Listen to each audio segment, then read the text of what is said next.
then bursting forth in glorious day, up from the grave he rose again. Et bonjour frères et sœurs, bienvenue de retour dans 2 Corinthiens, où que nous continuons à voir Paul chercher à motiver ces gens à donner, les motiver à réaliser que tout ce que Dieu a pourvu, c'est pour qu'il le donne en retour.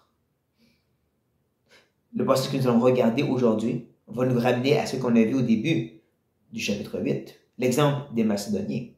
Rappelez-vous que Paul parle de justement envoyer certains hommes, des hommes inconnus, qui vont venir aider à préparer ce qu'il avait déjà promis, dans lequel il s'était déjà engagé depuis plus d'1 an.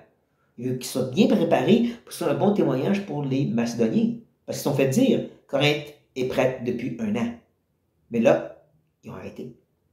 Et donc, Paul veut remotiver ceci, il va réexciter cette joie. Et vous allez voir que l'outil principal, si vous voulez, l'élément pour enflammer les gens de Corinthe à donner, ça va être la gloire de Dieu. Intéressant. Commençons au verset 11. Vous serez de la sorte enrichis à tous égards pour toute espèce de libéralité qui, par notre moyen, feront offrir à Dieu des actions de grâce. Ne manquez pas que le but du verset ici, comme du reste du passage, c'est que Dieu reçoit des actions de grâce. Quand il dit par notre moyen, il veut dire, nous, moi et mon équipe, on va pouvoir louer Dieu. C'est ça le but.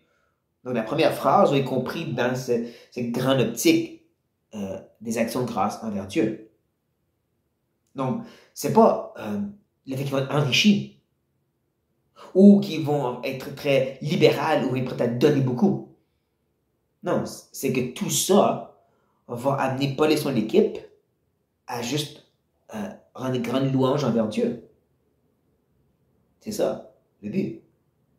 Donc oui, Dieu va vous donner tout ce qu'il vous faut. Vous allez pouvoir, comme il dit, à toute espèce de libéralité, votre temps autant que votre argent, ou même encore mieux, comme je l'ai mentionné, les Macédoniens, premièrement, c'était donné à Dieu, et c'est pour ça qu'ils étaient si prêts à donner dans leur extrême pauvreté, parce que leur cœur appartenait déjà au Seigneur. Et c'est plus la même chose ici quand il parle de toute espèce de libéralité. C'est pas juste de donner beaucoup d'argent, c'est vraiment l'idée que vos vies appartiennent au Seigneur. Et donc c'est tout à propos de lui, et de son royaume, et de son peuple. Et c'est pour ça que c'est à lui qu'on va venir les actions de grâce. Et ce thème de louer Dieu continue dans le prochain verset.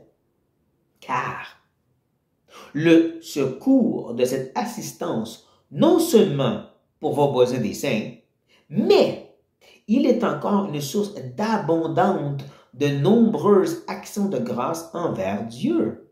Encore une idée de contraste entre, oui, je vous dis qu'il va se passer quelque chose de vraiment bien, de façon terrestre. Avant, vous êtes enrichi pour pouvoir faire des grandes libéralités. Ici, votre assistance va emmener aux besoins des saints, pour pouvoir pour eux. Des gens qui ont vraiment des grands besoins. Comme je disais, il y a probablement un moment de famine. Il n'avait pas mangé depuis longtemps. Donc, il avait vraiment besoin de ces choses. Mais ce n'est pas le but de nourrir ces gens. Non, parce qu'il dit, mais c'est une source d'abondante et de nombreuses actions de grâce. C'est plus juste Paul et son équipe. C'est les gens de Macédoine, c'est les gens en Judée, tous les gens qui vont entendre parler, ils vont pouvoir rendre des actions de grâce envers Dieu. Le but, c'est encore louer Dieu. Ça, c'est important. C'est intéressant aussi parce que le mot qu'il utilise, cette assistance, c'est un mot qui parle plus ou moins d'œuvres religieuses. C'est comme une liturgie, justement. C'est vraiment cette idée... vous allez faire selon votre responsabilité, votre devoir spirituel envers Dieu. Et c'est pour ça que c'est à lui va revenir la gloire. C'est parce que c'est pour lui, et par lui, et de lui. Comme nous dit Romain. Et donc, continuant toujours à être concentré sur l'idée que ça va être à Dieu, ça va revenir, il enchaîne au verset 13 et dit, en considération de ce secours dont ils font l'expérience, ils glorifient Dieu de votre obéissance dans la profession de l'évangile de Christ et de la libéralité de vos dons envers eux et envers tous. Il n'y a aucune façon de le négliger. Les Corinthiens, il y avait des moments où ils étaient très généreux. Ils s'étaient reconnus. Ils étaient prêts à préparer un an d'avance. Il y a eu des petits empêchements avec les faux enseignants qu'ils ont détournés.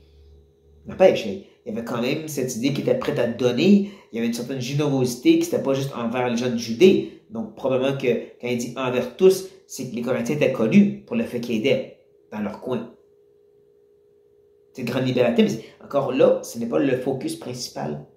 Non, c'est ils, et ça, les ils, c'est clairement les gens de Judée, les chrétiens dans le besoin, parce qu'ils parlent de, ils vont faire l'expérience, ils vont recevoir, si vous voulez. Donc, ils vont pouvoir glorifier Dieu. Glorifier Dieu pour votre libéralité connue envers eux et envers tous, mais aussi, comme il dit, l'obéissance de la profession, la confession de l'évangile de Christ. Je ne crois pas que c'est l'idée ici de prêcher l'évangile, mais l'idée de vivre l'évangile. C'est-à-dire, on reconnaît qu'en tant que chrétien, en tant que disciple de Jésus-Christ, en tant que ceux qui ont reconnu que ça veut dire, tout ça, on comprend que rien ne nous appartient.